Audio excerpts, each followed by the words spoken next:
हमारे इस channel प्रकर्ष classes में आप सभी का स्वागत है।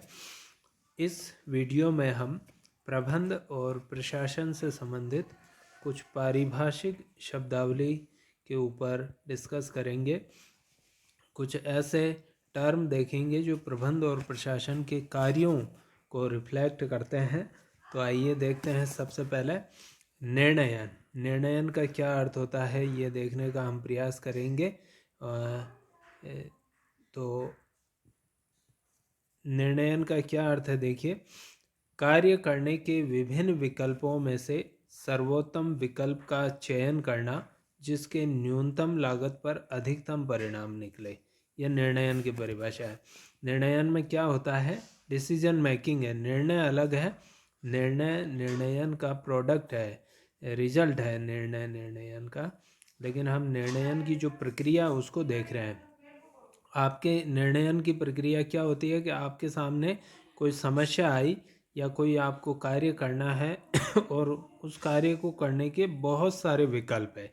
तो आप क्या करते हैं, इसमें से सर्वोत्तम विकल्प का चयन करते हैं, जो सबसे अच्छा विकल्प है। सबसे अच्छा विकल्प क्या होगा कि जिसकी लागत कम से कम आए, जिसमें खर्च, समय या धन का जो व्यय होगा वो कम से कम हो, लेकिन जिसके परिणाम अधिकतम निकले, उस विकल्प का चयन करना ही कहलाता है निर्णयन। तो निर्णयन की यह परिभाषा हुई। इसके बाद देखिए नेतृत्व, लीडरशिप। लीडरशिप के बारे में हम काफ़ी कुछ पढ़ते हैं, सुनते हैं, लेकिन लीडरशिप की परिभाषा क्या है वो देखिए नेतृत्व की, कि किसी व्यक्ति की वह योग्यता जिसके माध्यम से वह संगठनात्मक लक्ष्यों की प्राप्ति की दिशा में समूह के व्यवहार को प्रभावित और निर्देशित करता है। एक व्यक्ति की योग्यता है ये पहली चीज़। तो नेतृत्व जो है, लीडरशिप क्या है? एक व्यक्ति की क्वालिटी है। व्यक्ति की क्वालिटी क्या है कि वो दूसरे लोगों को यानी समूह को, जो उसके अधीन, जो उसके अनुयायी हैं, उस समूह को उस समूह के व्यवहार को, व्यवहार का अर्थ है कि वो क्या कार्य करेंगे, उसको प्रभावित और निर्देशित करता है। किस दिशा में प्रभावित और निर्देशित करता है? कि संगठन के जो लक्ष्य हैं, संगठनात्मक लक्ष्य हैं, उसकी प्राप्ति की दिशा में। तो एक व्यक्ति यानी जैसे ए के नीचे बहुत से अनुयायी हैं, उन सभी को इस प्रकार से वो प्रभावित करेगा कि वे सभी संगठन के लक्ष्यों की प्राप्ति की दिशा में जुट जाएंगे, काम करने लगेंगे, जैसा कि नेता चाहता है। तो इस प्रकार ये नेतृत्व हुआ। इसके बाद देखिए समन्वय, कोऑर्डिनेशन। समन्वय संगठन के विभिन्न कार्यों, प्रक्रियाओं, गतिविधियों और व्यक्तियों व इकाइयों के प्रयासों में एक रूपता और समकालिकता स्थापित करना ही समन्वय है। बहुत ही सारगर्भित परिभाषा है कि संगठन के बहुत से कार्य होते हैं, एक संगठन में बहुत सी प्रक्रियाओं को जो है किया जाता है, कई गतिविधियां होती है, बहुत सारे व्यक्ति काम करते हैं, संगठन की बहुत सी इकाइयां होती है, संगठन विभिन्न खंडों, विभागों, उपविभागों में बटा होता है। तो ये सभी जो कार्य करते हैं उनके कार्यों में एक रूपता हो। एक रूपता इन द सेंस कि जो उद्देश्य है संगठन का, उस उद्देश्य की प्राप्ति की दिशा में वो कार्य या गतिविधियां संपादित करें। और समकालिकता हो, इंटीग्रेशन हो, यानी कि कार्य इस ढंग से किए जाए कि उद्देश्य प्राप्त होने में एक दूसरे को सहायता या एक दूसरे को हेल्प प्राप्त हो। तो इसे कहते हैं हम समन्वय। इसके बाद आ गया आपका संप्रेषण। संप्रेषण बिल्कुल कम्युनिकेशन, जिसे इंग्लिश में कहे, संदेश का आदान प्रदान है। यह किस प्रकार से है, जो देखिए, एक व्यक्ति द्वारा दूसरे व्यक्ति को संदेश और सूचनाएं प्रेषित करना। एक व्यक्ति दूसरे व्यक्ति को संदेश और सूचनाएं प्रेषित करेगा और प्राप्तकर्ता द्वारा उनको उसी रूप में और अर्थ में समझना जैसा प्रेषक समझता है। ये बड़ी महत्वपूर्ण चीज़ है। यानी संप्रेषण का अर्थ केवल यह नहीं है कि ए कोई सूचना बी को भेज दे या बी को कोई संदेश दे दे। ये भी जरूरी है कि बी भी उस सूचना या संदेश को ठीक वैसा ही समझे जैसा ए समझता है, तब संप्रेषण पूरा हुआ माना जाएगा।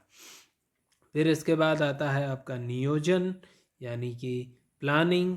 तो प्लानिंग एक बौद्धिक प्रक्रिया है। सबसे पहली चीज़ तो प्लानिंग में जो है फिजिकल एक्टिविटी नहीं होती है, बल्कि मेंटल या जो है आपकी माइंड से संबंधित गतिविधियां होती है, जिसमें विवेक का प्रयोग करेंगे आप, दूरदृष्टि यानी आगे की चीज़ों को पहले से ही देख लेना, अनुभव जो आपके पास है उसका प्रयोग करेंगे, और जो सूचनाएं आपके पास उपलब्ध है, जो भी फैक्ट आपके पास उपलब्ध है, उनका उपयोग करेंगे। फिर क्या करेंगे इन चीज़ों से, फिर इनका उपयोग करके भावी कार्यों की रूपरेखा और क्रियाविधि तय की जाती है। भविष्य में कार्य किए जाएंगे जो भी, उनकी पहले से ही एक रूपरेखा, ब्लूप्रिंट या आउटलाइन तैयार किया जाता है, और उन कार्यों को करने की विधि क्या होगी, क्रियाविधि क्या होगी, वो भी तय कर ली जाती है। तो अर्थात निर्धारित उद्देश्यों की प्राप्ति के लिए क्या करना है, कुछ प्रश्न आते हैं देखिए नियोजन करते समय कि क्या करना है, कब करना है, समय की बात है ये, कैसे करना है, किन साधनों के उपयोग से करना आदि का पूर्व निर्धारण करना ही आपका नियोजन कहलाता है। तो भविष्य में की जाने वाली जो गतिविधियां या कार्य है, उनका वर्तमान में निर्धारण करना ही नियोजन है। उसके बाद है आपका संगठन। संगठन का एक तो हम जो स्ट्रक्चर देखते हैं उसे संगठन कहते हैं। संगठन की बहुत सी परिभाषाएं हैं, लेकिन फिलहाल ये परिभाषा एक जो है जो आप कहें कि सबसे लोकप्रिय परिभाषा है, उसको आप समझें। निर्धारित उद्देश्यों की प्राप्ति के लिए व्यक्तियों का समूह। संगठन क्या है, निर्धारित उद्देश्य हैं एक समूह के, उनकी प्राप्ति के लिए जो समूह बना है, जिसमें कार्यों का निर्धारण किया जाता है कि कौन से कार्य किए जाने हैं, फिर उन कार्यों का वर्गीकरण किया जाता है, यानी उनकी ग्रुपिंग की जाती है कार्यों की। कि जैसे मान लीजिए भारत सरकार क्या है, एक संगठन है। अब भारत सरकार में क्या कार्य करना है कि जनता के कल्याण से संबंधित कार्य करना है, देश की सुरक्षा से संबंधित कार्य करना है, देश के विकास से संबंधित कार्य करना है। तो ये सारे कार्य भारत सरकार करती है। भारत सरकार ने अपने कार्यों का वर्गीकरण कर दिया विभिन्न विभागों में, विभिन्न मंत्रालयों में, जैसे वित्त मंत्रालय, गृह मंत्रालय, विदेश मंत्रालय, रक्षा मंत्रालय, रेलवे मंत्रालय, इस प्रकार से कार्यों का वर्गीकरण कर दिया। फिर कार्यों का व्यक्तियों और विभागों में विभाजन करना। फिर और देखिए, फिर जो है कार्यों का वर्गीकरण करने के बाद आप उन कार्यों में व्यक्तियों को सौंपेंगे कि यह कार्य ये व्यक्ति करेगा, ये कार्य ये व्यक्ति करेगा। फिर उनको सत्ता और उत्तरदायित्व सौंपेंगे और उनकी जवाबदेहिता तय करेंगे। ये शब्द हम पिछले वीडियो में पढ़ चुके हैं। सत्ता क्या है, उत्तरदायित्व क्या है, जवाबदेहिता, अकाउंटेबिलिटी क्या है। और परस्पर संबंधों का निर्धारण करना, वो जो व्यक्ति कार्य करेंगे उनके बीच में संबंध क्या होंगे। संबंध से तात्पर्य यहाँ यह है कि कौन अधिकारी होगा, कौन अधीनस्थ होगा। तो इस प्रकार से ये संगठन की एक सारगर्भित परिभाषा होती है। फिर एक टर्म आता है निर्देशन। निर्देशन का अर्थ क्या है, निर्धारित उद्देश्य। ये बार बार चलेगा आपके, निर्धारित उद्देश्य, जो संगठन को काम करना है, जिस चीज़ के लिए संगठन बना है, वो उसका निर्धारित उद्देश्य है।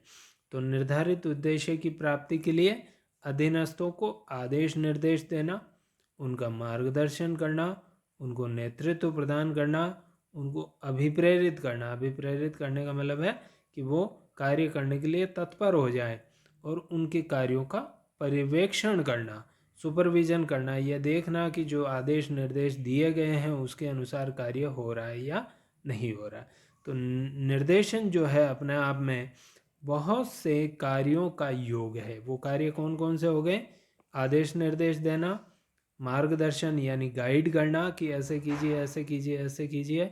फिर है नेतृत्व प्रदान करना, नेतृत्व की हम ऊपर परिभाषा देख चुके हैं। अभिप्रेरित करना यानी लोगों को इस प्रकार से मोटिवेट करना कि वो आप जैसा काम करवाना चाहते हैं उस ढंग से काम करने के लिए तैयार हो जाए, तत्पर हो जाए।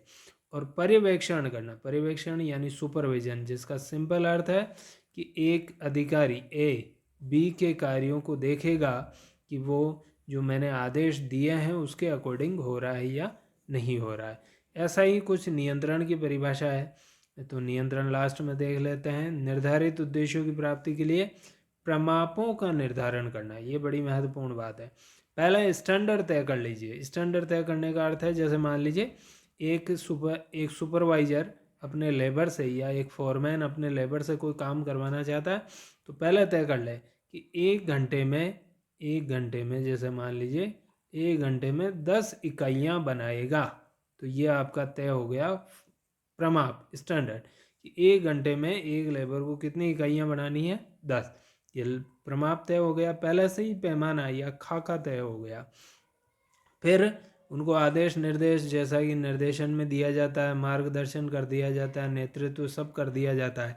लास्ट में जब वो कार्य कर चुके हैं तो उनके कार्यों की एक्चुअल में उन्होंने जो कार्य किया उसकी निष्पादन, जिसे कहेंगे निष्पादन, एक्चुअल में जो कार्य किया उसकी तुलना करेंगे किससे, प्रमाप से, जो पहले आपने प्रमाप तय किया। जैसे ये सिंपल है बिल्कुल इसमें कि आपने कहा 1 घंटे में उसको बनानी है 10 यूनिट। अब आपने देखा उसके निष्पादन को, 1 घंटा उसने लिया और बनाई है केवल 8 यूनिट। तो क्या आया निष्पादन में, क्या आ गया, अब विचलन आ गया निष्पादन में। यानी निष्पादन एक्चुअल में प्रमाप तो था ये, और आपने उस लेबर ने किया ही है, तो निष्पादन और प्रमाप दोनों में विचलन, विचलन का अर्थ है अंतर, अंतर आ गया कितने यूनिट का, 2 यूनिट का, 2 यूनिट का अंतर आ गया। तो विचलन के क्या कारण रहे, ये कम क्यों हुआ, 10 क्यों नहीं हुआ, उसके कारणों को खोज करना, फिर उनको दूर करना, यही कहलाता है नियंत्रण। तो बहुत सिंपल परिभाषा है नियंत्रण की।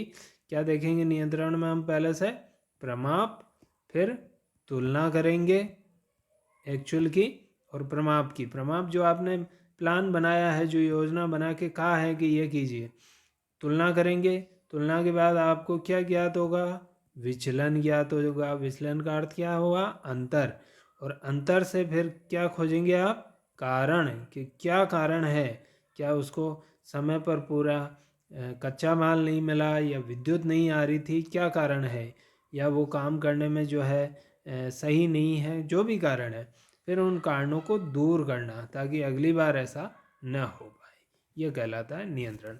तो ये जो शब्द हैं हमने देखे, ये ऐसे शब्द हैं जो बार बार आते हैं, और इन शब्दों को पूरे पूरे पेपर में जो है ये शब्दावली चलती रहती है।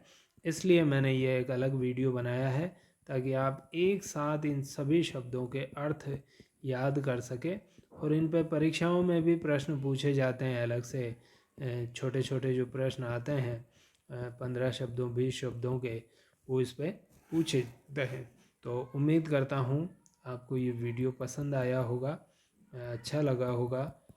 यदि ये वीडियो आपको अच्छा लगा तो इसे प्लीज़ लाइक ज़रूर कीजिए, मेरे चैनल को सब्सक्राइब कीजिए, और इस वीडियो को अपने मित्रों के साथ शेयर अवश्य कीजिए। धन्यवाद।